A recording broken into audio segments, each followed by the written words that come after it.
पिंपरीत भरलेल्या 89व्या अखिल भारतीय मराठी साहित्य संमेलनाचा आज समारोप होणार आहे। अध्यक्षांच्या निवडीपासूनच वादाच्या भोवऱ्यात सापडलेल्या संमेलनात आजच्या शेवटच्या दिवशी इंग्रजीतल्या बेस्ट सेलिंग पुस्तकांचे लेखक चेतन भगत यांची प्रकट मुलाखत हा उत्सुकतेचा विषय ठरतोय। आपण थेट जाऊया या मुलाखतीला। ये बहुत पहले से मुझे पता है, मराठी में भी छप के आई हैं और आप मानोगे नहीं, क्योंकि लोगों को लगता है हिंदी बोलने वाले तो ऑब्वियसली ज़्यादा है। महाराष्ट्र वन स्टेट है, लेकिन जो मराठी बुक की सेल है वो हिंदी की बुक से ज़्यादा है।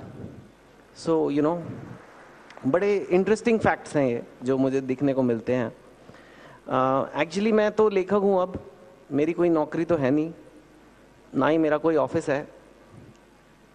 तो मैं चाहूँ तो दुनिया में, देश में क्या दुनिया में कहीं भी रह सकता हूँ, राइट? क्योंकि मेरा कोई ऑफिस नहीं है तो कहीं भी जाके रह सकता हूँ। लेकिन पूरी दुनिया में मैंने महाराष्ट्र को ही अपना घर बनाया है और मैं बॉम्बे में रहता हूँ। तो इसलिए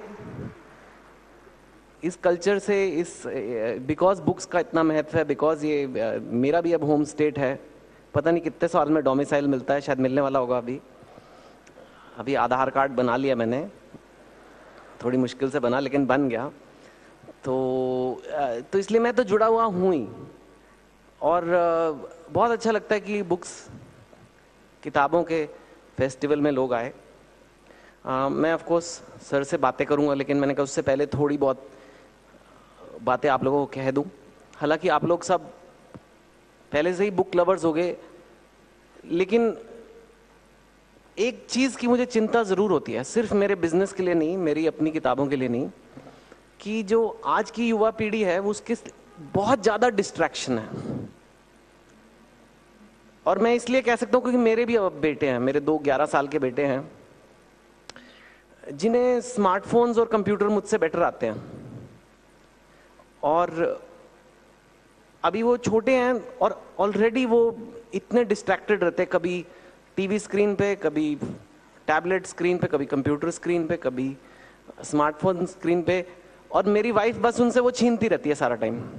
कभी फ़ोन छीन लिया, कभी टीवी बंद हो रहा है, कभी रिमोट छीना जा रहा है, कभी ये हो रहा है, वो हो रहा है। हम कोशिश करते हैं, हम दोनों we were educated, so we want our kids to be well educated, तो वो हम खींचते रहते हैं उनसे। पर जब मैं औरों से पूछता हूँ तो घर घर की यही कहानी है। फेसबुक एक्चुअली में बुक नहीं है ना, लेकिन सब लोग फेसबुक पे घंटे बिताते हैं, हम सब देखते हैं। ये सब हमारे टाइम पे नहीं था। मतलब मैं अब ऑब्वियसली मैं भी एक कोई कच्ची कली तो रहा नहीं अब। हमारे टाइम पे ये सब नहीं था। जब हम छोटे थे, जब तो हम एक चीज होती थी, हम बोर होते थे। आजकल बच्चे बोर नहीं होना चाहते। बोर होने से बहुत घबराहट होती है। बोर हो रहे हैं, चलो यार यूट्यूब का वीडियो लगाओ। बोर हो रहे हैं, चलो इंटरनेट देखो। बोर हो रहे हैं, कुछ करो।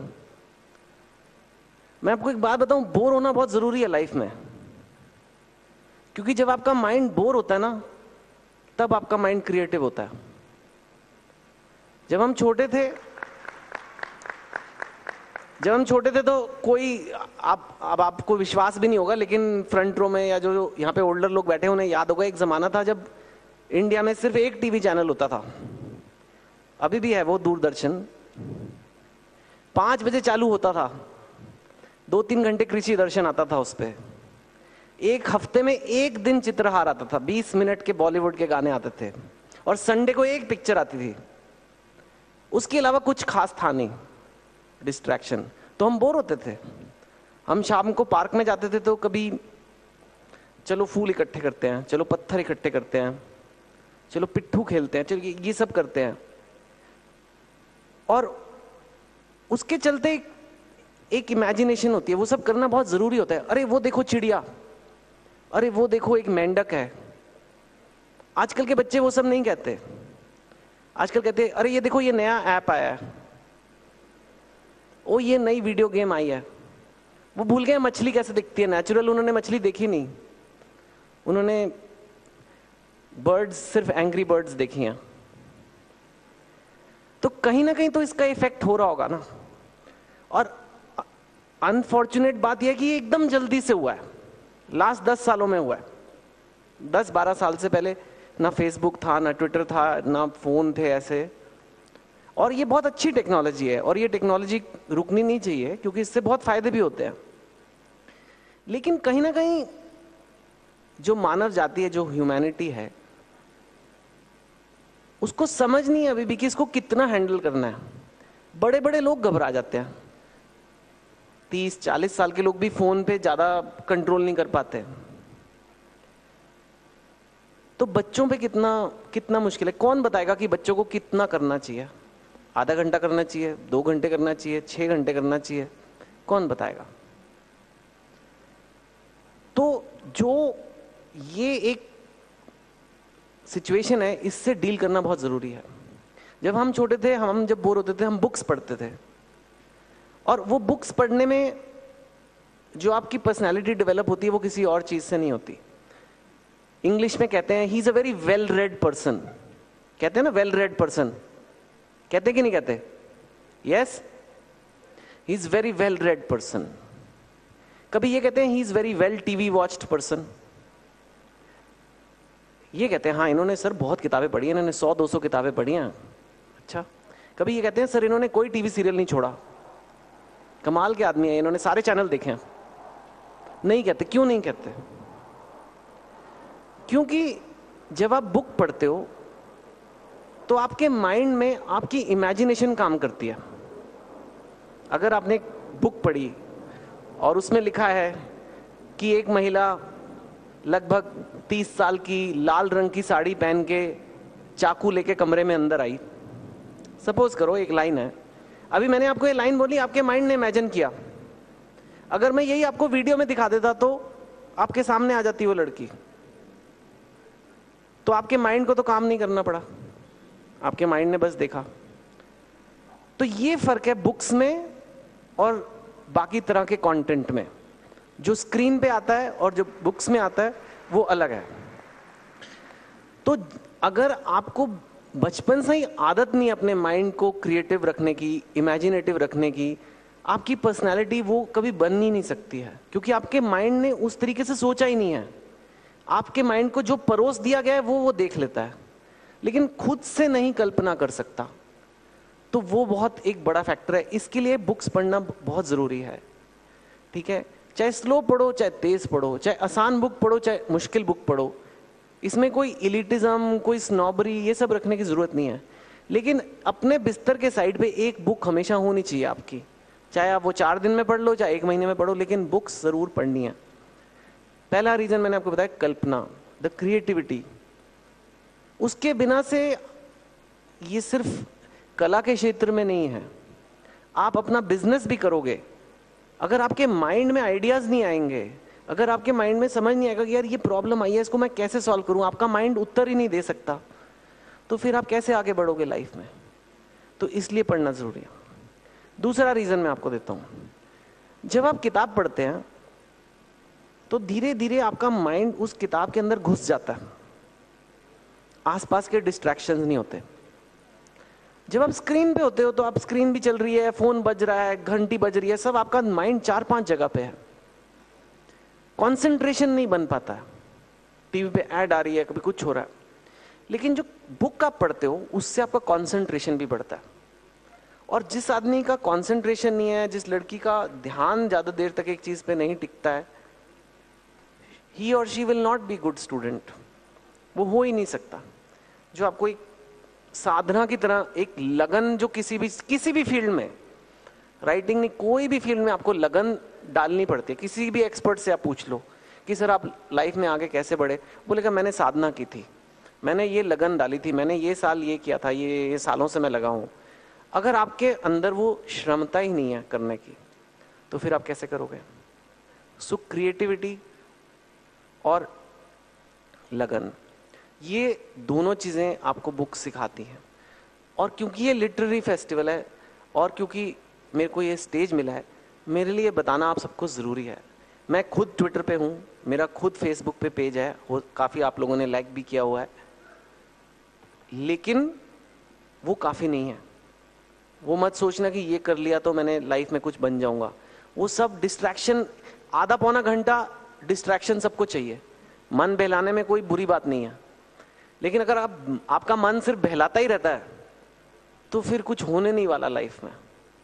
तो इसलिए as a concern older brother I am telling you what I tell my own children कि डोंट ओवरडू, ज़्यादा मत करना, ठीक है। बाकी मैं आपको बताता हूँ, लोग अक्सर जानना चाहते हैं मेरी जर्नी कैसी रही, क्या रही, क्योंकि मैं अक्सर कई जगह मोटिवेशनल टॉक्स भी देता हूँ अब। तो मैं यही कहूँगा कि मेरा प्लान नहीं था राइटर बनना, बेस्ट सेलिंग राइटर बनना, ये सब कभी मैंने सपने में भी नहीं सोचा था। मेरा जन्म भी एक मिडिल क्लास घर में हुआ था, जहाँ आई थिंक मोस्ट आप लोगों का हुआ है, और मुझे कुछ आइडिया नहीं था कि मैं क्या करने वाला हूँ लाइफ में। जब मैं छोटा था तो मैं दो चीज़ों में अच्छा था, एक लोगों को हंसाने में अच्छा था और मैथ्स में अच्छा था। तो जो हर मिडिल क्लास घर में होता है कि थप्पड़ लगाया और बोला तुम हंसाना बंद करो और मैथ्स पे ध्यान दो। आज मैं हंसाने पे ही खाता हूँ वैसे, पर उस टाइम मैथ्स कर लिया, फिर कहा चलो मैथ्स किया तो साइंस कर लो, साइंस किया तो इंजीनियरिंग करनी है, इस तरीके से हो रहा था। जब मैं 10th में था तो मेरे बोर्ड में 76% मार्क्स आए थे। आज की डेट में 76% को कोई खास नहीं माना जाता है, उस टाइम भी कोई बहुत खास तो नहीं था। एंड आई रिमेंबर मैं कोई 15-16 साल का होऊंगा तब, और सडनली मैंने देखा मेरे आसपास जितने भी रिलेटिव्स थे, नेबर्स थे, पड़ोसी, रिश्तेदार, सब कहने लगे हाँ लड़का एवरेज स्टूडेंट है, ठीक है कुछ कर लेगा, एवरेज स्टूडेंट है। और मैं 15-16 साल का था, मेरी पूरी लाइफ मेरे आगे पड़ी है, पर मैंने भी अपने मन में बिठा लिया हाँ यार मैं एवरेज हूं, मैं लाइफ में बहुत कुछ नहीं कर पाऊंगा, क्योंकि सब कह रहे हैं और मेरे 76% भी आ गए हैं, तो प्रूफ हो गया कि मेरा तो कुछ नहीं होने वाला खास। और यही धारणा हम बहुत लोग अपने अंदर डाल लेते हैं कि यार मेरा इतना ही है, हमसे इतना ही हो पाएगा। वो इसलिए कि एक हमारे कल्चर में एक चीज है, एक वर्ड है जो हिंदी में होता है, मराठी में भी शायद सेम ही है वो वर्ड, और वो इंग्लिश में है ही नहीं, और वो वर्ड है औकात।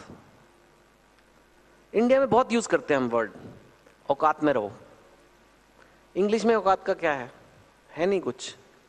यू कैन से स्टेटस, पर वो चीज नहीं है, स्टेटस अलग चीज है, प्लेस इन लाइफ अलग चीज है, पर हम लोग यूज करते हैं औकात, इसकी औकात इतनी है, तो हम सब के अंदर वो बैठ जाती है, और मेरे अंदर भी बैठने लगी थी उस टाइम पे।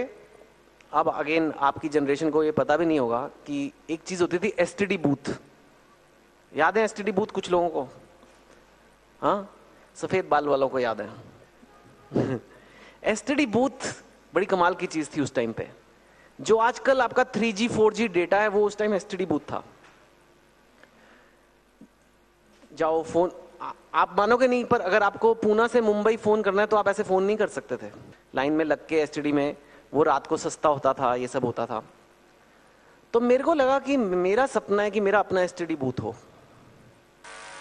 और कई बार लाइफ में आपका सिर्फ एक ही चीयर लीडर बचता है, वो आप खुद हो। तो मैंने कहा चल यार तू लग, अब थोड़ा पढ़ ले, अब अगर तू नहीं पढ़ेगा तो खत्म हो जाएगी बात।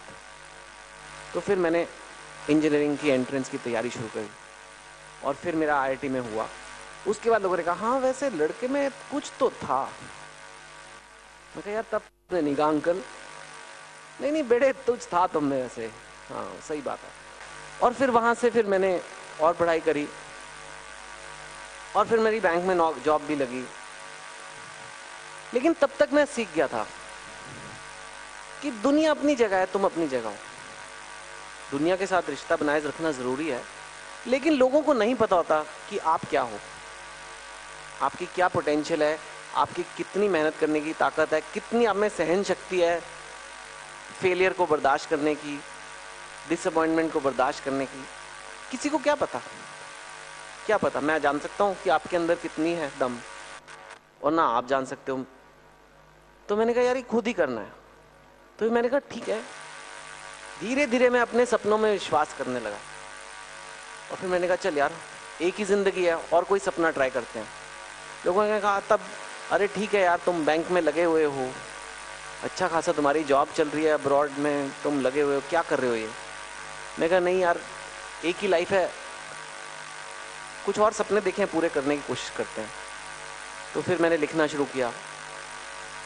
ऐसा नहीं है कि एकदम से आया और एकदम से पब्लिशिंग इंडस्ट्री ने स्वीकार कर लिया। बहुत कठिन इंडस्ट्री है, बिकॉज कुछ लोग बन पाते हैं, बहुत लोग बनना चाहते हैं, तो ऑब्वियसली कंपटीशन बहुत ज़्यादा है। उस टाइम पे जो मेरी क्वालिफिकेशंस थी वो मेरे अगेंस्ट गई। उन्होंने कहा आप साहित्य में कैसे आ सकते हो, आप तो इंजीनियरिंग स्टूडेंट हो, तो आप कैसे कर सकते हो ये? खैर वो स्ट्रगल पीरियड रहा। फिर उसके बाद आई बुक्स, और कहीं ना कहीं बुक्स आने के बाद मेरे मन में आया कि एक लेखक सबसे बड़ा कंट्रीब्यूशन क्या कर सकता है सोसाइटी में? वो लोगों की सोच बदल सकता है। अलग अलग तरह के राइटर होते हैं। कुछ राइटर्स अवार्ड जीतना चाहते हैं, कुछ लोग अवार्ड जीत के लौटाना चाहते हैं। तो सबकी अपनी अपनी श्रद्धा है। मुझे तो खैर मिला नहीं, तो मैं लौटाऊं क्या? तो पर मुझे आप लोगों का प्यार मिला है, वो मैं कभी नहीं लौटाने वाला, चाहे कुछ भी हो जाए। सो एनीवे, पर मेरा था कि बदलाव ला सकता है। और उस टाइम पे मुझे याद है जब मैं इंग्लिश की बुक्स लिखता था, उन्होंने कहा आप इंग्लिश की बुक्स लिखते हो, आप इंग्लिश के वर्ल्ड में हो, हिंदी विंदी ज़्यादा। मेरे पब्लिसिस्ट ने खुद बोला था, जी हिंदी विंदी मत बोला करो, आपको लोग इतना फिर सोफिस्टिकेटेड नहीं मानेंगे। You are writer, you have to behave in a way, you have to behave like writer. अब बिहेव तो मैंने पूरी जिंदगी नहीं करा किसी चीज़ में। तो फिर मैं कहा नहीं, पर अगर मेरे को अपने देश को बदलना है तो मेरे को अपने देश की भाषा तक जाना पड़ेगा। तो फिर मैंने हिंदी को अपनाने के लिए कोशिश की। हिंदी में मुझे लगा फिल्में बेस्ट माध्यम है, क्योंकि फिल्में इलिटरेट आदमी तक भी पहुंच सकती है। तो फिर मैंने फिल्मों की तरफ स्ट्रगल किया। वो एक और पीरियड था। अगेन वहाँ पे इंग्लिश बुक्स लिखने का डिसएडवांटेज था। मैंने कहा यार ठीक है, आप इंग्लिश बुक्स लिखते हो, ये हिंदी फिल्में आप कैसे समझोगे? लड़का लड़की गाने गा रहे हैं, ऑटो ड्राइवर्स भी जाके देखते हैं फिल्में, आपको कैसे पता? आप ऐसे चश्मा लगा के आए, ये वो। अब मैंने हटवा दिया वैसे, पर खैर वो हुआ। तो ऐसे करते करते जर्नी आज तक यहाँ तक पहुंची है। यही कहूँगा आपको कि मैंने यही सीखा है कि दुनिया की राय जरूरी है, लेकिन 100% करेक्ट दुनिया नहीं होती है। थोड़े आपके अंदर की आवाज को भी आपको सुनना है। दूसरा ये कि कुछ कुछ नया सोचते रहो। कुछ जो आपने किया है लाइफ में, ये नहीं कि अब हम यहाँ पहुंच गए जी, अब हम पहुंच गए। वो फीलिंग जिस दिन आ जाती है ना, आपकी ग्रोथ रुक जाती है। आपकी जिंदगी खत्म नहीं हुई, आपकी लर्निंग, आपकी सीखने की जिज्ञासा, क्यूरियोसिटी खत्म नहीं होनी चाहिए। आप कितनी भी उम्र के हो, आप 70 साल के भी हो, 80 साल के भी हो, आपको माइंड में हमेशा 2-4 चीजें होनी चाहिए। यार अभी ये भी करना है, क्योंकि उससे एक तो आपका माइंड फ्रेश रहता है, सबसे पहली बात तो ये। और दूसरा ये कि आप हम्बल रहते हो। कई बार मैंने चीजें सिर्फ इसलिए की हैं क्योंकि मैं चाहता नहीं कि लोग मुझे ऐसे पहाड़ पे चढ़ाएं। क्योंकि जब आपको लोग पहाड़ पे, जब ये चेतन जी शुरू हो जाता है ना, चेतन जी, मुझे लगता है बेटे अब गड़बड़ होने वाली है, क्योंकि वो दिमाग में चले जाता है। हाँ भाई, हम तो चेतन जी हैं। मैं वही चेतन हूँ जो एसटीडी बूथ खोलना चाहता था, लेकिन हो गया भाई, अपनी निकल पड़ी। कई बार निकल पड़ती है, पर निकली पड़ी है और उसको बना के रखना चाहता हूँ, बस वही है। और थोड़ा कुछ कंट्रीब्यूशन करना चाहता हूँ। आप सब जो यहाँ आए हैं, जितनी औकात आप लोग अपनी समझते हो ना, उससे ज्यादा है। 100%। और उसको, अपनी उस आवाज को सुनो, जो आपके अंदर एक आवाज जरूर होती है, यार तू कुछ और भी कर सकता है लाइफ में, तू और बड़ा जा सकता है। उसको सुनो, कभी ना कभी उसको जवाब दो, उस वॉइस को, एंड वहां से आगे बढ़ो। अपने कल्चर से प्यार करो, लेकिन दूसरों के कल्चर से नफरत मत करो। अपने कल्चर को पहुंचाओ। आज मैं गाड़ी में था तो मैं बोल रहा था आजकल मराठी कल्चर बहुत हॉट हो गया है। जानते हो क्यों? तो बाजीराव मस्तानी की वजह से, है कि नहीं? और वो इसलिए कि अब मराठी पीपल बहुत हम्बल होते हैं, मार्केटिंग में बिलीव नहीं करते। मैं पंजाबी हूं, हमें तो सिवाय बेचने का कुछ आता नहीं। पंजाबी लोग आपने देखा हर जगह पंजाबी रेस्टोरेंट खुले हुए हैं, पंजाबी फूड, पंजाबी सूट, पंजाबी गाने, क्योंकि बस बेशरम लोग हैं थोड़े से, क्या करें। पर कई बार लाइफ में थोड़ा सा करना पड़ता है। अब बाजीराव मस्तानी की वजह से आप मानोगे नहीं, दिल्ली में मराठा वेडिंग थीम्ड शादियां हो रही हैं कि भाई मराठा स्टाइल में करेंगे हम शादी। सो यू नो, तो अच्छा लगता है। एक बहुत अच्छा कल्चर है और एक बहुत बड़ा कल्चर है। इतने सारे लोग हैं मराठी की, अगर ये जैसे देश होता तो यूरोप का एक बहुत बड़ा देश होता है द पॉपुलेशन ऑफ महाराष्ट्र। सो इसको बनाए रखिए और फैलाइए। और ये मराठी फेस्टिवल मैं तो चाहता हूँ महाराष्ट्र में ही नहीं, महाराष्ट्र के बाहर भी हो, इंटरनेशनल भी हो, क्योंकि आप हैरान हो जाएंगे कि वहाँ पे भी कितना लोग मराठी से प्यार करते हैं। अगर आप अमेरिका में भी ये फेस्टिवल करोगे तब भी लोग आएंगे, क्योंकि आपके महाराष्ट्रियन लोग हर जगह पे हैं। सो एंड मैं बहुत ऑनर्ड हूँ कि आपने मुझे बुलाया, मुझे इस मंच पे आपने जगह दी, मुझे अपना बनाया, क्योंकि मैं जन्म से मराठी नहीं हूँ, लेकिन मुझे पाला पोसा तो महाराष्ट्र नहीं है। तो यू नो, क्योंकि जो भी मैं बना, जितनी भी सब कुछ यहाँ वापस आके ही हुआ है। और जब मैं आया बैंक छोड़ के तो मैं सीधा यहीं पे आया, क्योंकि एक तो दिल्ली में ऑड इवन स्कीम वगैरह ये सब मुझसे नहीं होता भाई। I am just joking, but nice to be here. And अब मैं वार्तालाप करूंगा एंड इन्होंने आई थिंक कुछ क्वेश्चन चुने जो आप ही लोगों से आए हैं। So I will try to answer as many of them as possible and thank you so much. क्योंकि आप जानते हो मैम, 2 स्टेट्स आप सबने देखी हुई है, तो वो तमिलियन है और मैं पंजाबी। तो ऑलरेडी वो उनको लगा कि उनके साथ धोखा हुआ है, उन्हें लगा ये स्कैम है पूरा कि ये पंजाबी लड़का आया, इन्होंने हमारी पढ़ी लड़की ली और फिर अब ये नौकरी छोड़ के किताबें लिखेगा, ये पूरा स्कैम है, सब मिले हुए हैं। सो मैंने समझाया नहीं ये स्कैम नहीं है, मैं कोशिश करूंगा। पर खैर फिर मैंने वो डिसीजन लिया और वो काफ़ी कठिन डिसीजन था, क्योंकि एक इस्टेब्लिश जॉब छोड़ना और वो भी बुक्स के लिए। बट देन फिर उसके बाद जब छोड़ा तो then there is no looking back. फिर और बुक्स हुए, फिर अखबारों में लिखना चालू किया, फिर फिल्में हुई, ये सब। तो या ओके, ग्रेट। मेरा एक इल्ज़ाम है आप पे, हाँ, कि आपकी ये जो बुक, पहली बुक जब 5.1 इतनी मशहूर हुई, इतनी सारी लैंग्वेजेस में छप गई, उसके बाद क्या हुआ है कि बहुत सारे लोग जो बुक्स पढ़ते भी नहीं थे, हाँ, डायरेक्टली लिखना शुरू कर दिए। हाँ, डायरेक्टली लिखना, एक बीच का एक हाँ, स्टेज होती है कि जो जिसमें पढ़ाई होनी चाहिए, कुछ बुक्स पढ़ने चाहिए कुछ, और वो नहीं करते हैं, डायरेक्टली यहाँ पे आ गए। तो इस वजह से मैं कहूँगा कि वही राइटर्स, वही लोग फिर से बुक्स रीड करने के लिए शुरू हो गए। करेक्ट। गोल घूम के वो वहां पे, they did not go back to TV from where they came. अब वो डायरेक्टली अभी बुक्स पढ़ रहे हैं। हाँ। और इतने सारे राइटर्स जो आ रहे हैं, इनके लिए आपको कुछ सी, अब राइटर तो खैर कोई भी बन सकता है, लेकिन अगर आप चाहते हो कि आपकी राइटिंग अच्छी हो और आपकी राइटिंग इम्पैक्ट छोड़े या कुछ लोगों को छुए या कहीं लोग उसे पसंद करें, तो ये भी एक कला है। आपको सीखना तो पड़ेगा, और सीखने का एक ही तरीका है इसमें, बाय रीडिंग।